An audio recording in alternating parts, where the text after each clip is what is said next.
Welcome to my video. Graphics design এই digital দুনিয়ার one of the most popular নাম।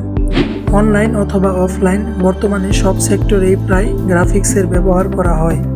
তাই যত দিন যাচ্ছে এর চাহিদা ততই বাড়ছে। অনলাইন ভিত্তিক প্রায় সকল কোম্পানিরই গ্রাফিক্সের প্রয়োজন হয়ে থাকে, সুতরাং গ্রাফিক্স বর্তমানে খুবই জনপ্রিয়। সো আজকে আমি গ্রাফিক্স ডিজাইন নিয়ে কথা বলবো। গ্রাফিক্স ডিজাইন মূলত কি, গ্রাফিক্স ডিজাইনে মূলত কি কি কাজ করা হয়। সুতরাং ভিডিওটা খুবই ইম্পর্টেন্ট হতে চলেছে, তাই ভিডিওটা না টেনে শেষ পর্যন্ত দেখতে থাকুন। গ্রাফিক্স ডিজাইন কি? গ্রাফিক্স ডিজাইন হচ্ছে ইমেজ, শেপ ও কালারের কম্বিনেশনের মাধ্যমে কোনো মেসেজ প্রদান করা।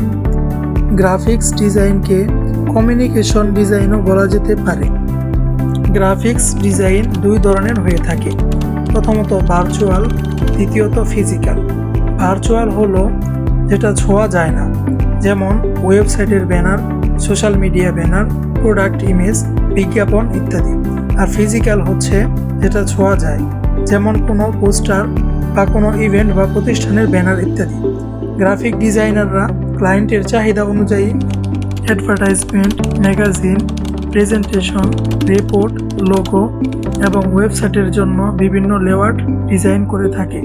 গ্রাফিক্স ডিজাইন একটা বিশাল ইন্ডাস্ট্রি, যার মধ্যে অনেক ক্যাটাগরি রয়েছে, যেমন logo design, motion graphic design, branding stationery design, business card design, user interface design, Facebook cover photo design, book cover design, web banner design, product design, calendar design, magazine design, package design, web template design, poster design and T-shirt design ইত্যাদি ইত্যাদি।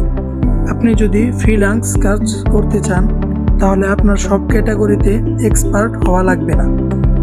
প্রথম অবস্থায় যে কোনো একটা বিষয় ভালোভাবে শিখবেন এবং সেটাতে এক্সপার্ট হয়ে যাবেন।